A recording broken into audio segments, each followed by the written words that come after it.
Oke, jadi di video ini kita akan coba melakukan sebuah analisis tren dengan menggunakan Excel ya. Jadi analisis tren ini dilakukan dengan cara mengumpulkan data-data di masa yang lalu. Misalkan kita akan melihat penjualan di tahun sebelumnya untuk memproyeksikan penjualan di tahun yang akan datang. Yang pertama kita memiliki data kayak gini ya. Ini misalnya ada periode 1, anggap aja ini di bulan 1, bulan 2 sampai dengan bulan 12 ya. Kemudian ini adalah omset penjualannya 50 unit, 64, 68 terus sampai 93 ya. Dan kalau sudah kayak begini kita langsung bisa membuat grafik trennya ya. Oke, jadi caranya teman-teman blok aja kayak gini, lalu di sini klik menu insert. Lalu di sini pilih chartnya yang line ya. Oke, lalu pilih yang mark ya, line with mark. Oke, kayak gini.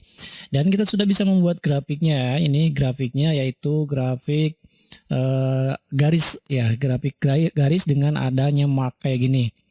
Oke, nah lalu kalau sudah kayak gini kita bisa membuat trennya ya. Jadi trennya itu garis lurus ke sini ya.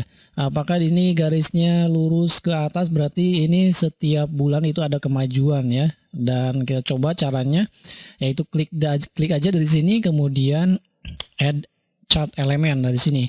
Kemudian kita bisa pilih yang trend line. Oke, lalu di sini pilih yang linear forecast aja ya, yang standar. Oke. Di sini langsung sudah ada garis putus-putus. Ini adalah trend line ya, dari garis trend ini adalah grafik dari sini ya, dari penjualan. Oke. Kalau sudah kayak gini kita bisa mewarnai ya teman-teman, mewarnai. Bagaimana cara mewarnainya? Kita format trend line. Oke. Ini bisa pilih yang linear, kemudian untuk warna pilih dari sini. Kemudian ini pilih dari sini, kemudian misalkan saya pilih yang merah aja ya. Oke, jadi garis merah ini adalah garis trend line-nya. Oke. Lalu kita bisa memproyeksikan teman-teman, bagaimana sih bulan ke-13, 14, 15 sampai bulan berikutnya gitu, dari kalau melihat analisa data dari periode sebelumnya gitu. Jadi untuk grafik ini teman-teman bisa otomatis di Excel bisa dari sini ya. Oke. Nah, di sini bisa teman-teman forecast-nya untuk peramalan di sini forward ya. Nah, kita coba di sini 12 tahun ke depan, 12 periode ke depan ya. Kalau ini kan 12 periode yang lalu. Nah, kita bisa menentukan 12 periode ke depan. Misalkan periode 13, 14 dan seterusnya. Nah, kalau sudah kayak gini, ini bisa dilihat garisnya akan bertambah panjang karena di sini ada garis lurus sesuai dengan omset penjualan di tahun sebelumnya kayak gini ya. Oke.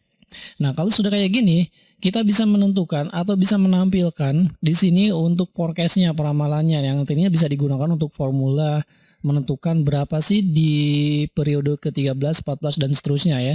Jadi teman-teman pilih yang display ini. Oke, ini formulanya dan display yang ini. Nah, kita bisa dapatin yang data kayak gini ya.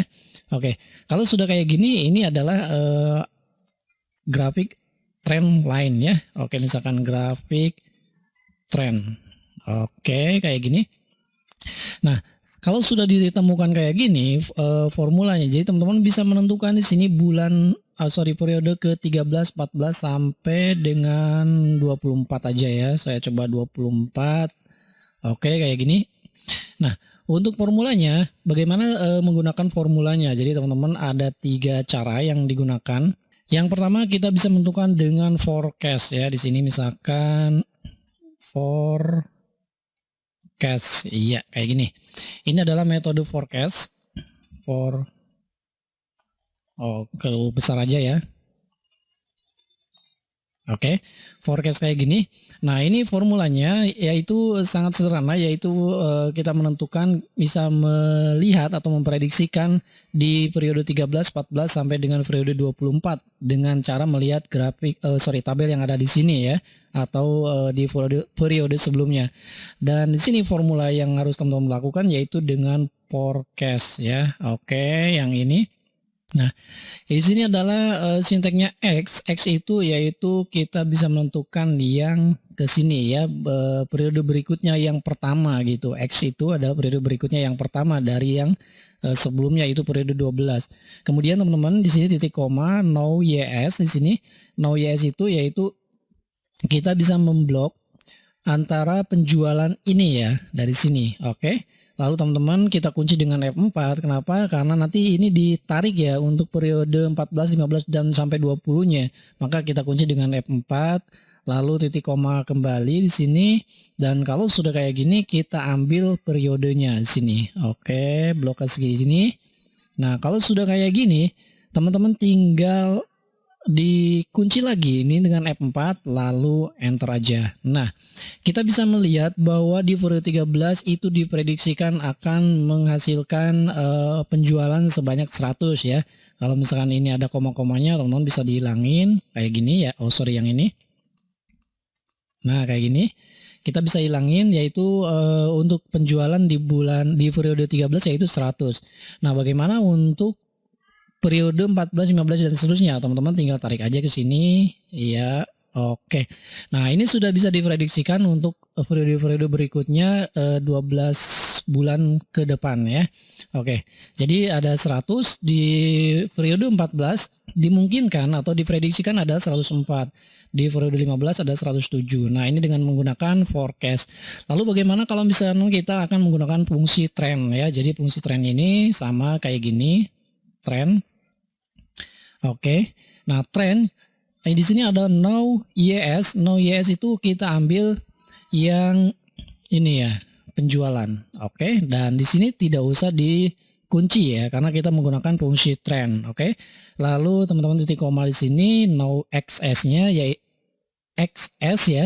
Now XS-nya yaitu, jadi teman-teman titik koma, lalu kalau sudah kayak gini, pilih yang periode di sini. Oke, kayak gini. Lalu kalau sudah kayak gini, titik koma lagi, kita tentukan new XS-nya. Nah, new XS ini yaitu di periode berikutnya, yaitu di A berapa ini? A14 sampai dengan terakhir A25 kayak gini. Oke. Kalau sudah kayak gini, tinggal tekan enter. Nah, kita bisa lihat 100. Oh, sorry, ini harusnya di sini ya. Oke, di sini dengan fungsi trend gitu ya, misalnya trend. Oke. Nah, untuk 100 ini teman-teman, kalau ini ditarik tentunya akan value ya. Jadi teman-teman, caranya kita menggunakan fungsi CSE. Jadi teman-teman blok aja ke sini, lalu pilih ke sini, tekan Ctrl Shift Enter. Oke. Ini sudah didapetin. Kalau sudah kayak gini kita buang aja nolnya kayak gini. Nah, kita bisa lihat hasilnya adalah sama, yaitu di periode 13 dengan forecast dengan formula yang diambil dari grafik ini dengan fungsi trend itu sama ya. Oke, jadi rumus forecast dan trend sama, yaitu hasilnya segini. Oke. Dan kalau misalkan dengan formula teman-teman bisa mengambil dari grafik sini. Caranya yaitu sama dengan 3,5559. Oke, enter. Nah, hasilnya adalah 102. Oh, salah ini ya. Ini harusnya 5 berapa ini? 53 ya. 53,97. Oke, enter. Hasilnya adalah 100 sama dengan yang forecast dan trend. Nah, ini untuk komanya kita buangin aja kayak gini. Kemudian kita bisa tarik ke sini dan hasilnya akan sama ya dengan fungsi trend ini dengan formula. Formula ya. Formula kayak gini. Nah, jadi teman-teman, analisa ini sebenarnya tidak pasti, tetapi teman-teman bisa memprediksi atau memproyeksikan penjualan di masa yang datang dengan cara melihat data-data yang sebelumnya kayak gini. Inilah adalah fungsi trend dan fungsi forecast, baik menggunakan grafik yang sudah ada dan dengan menggunakan formula.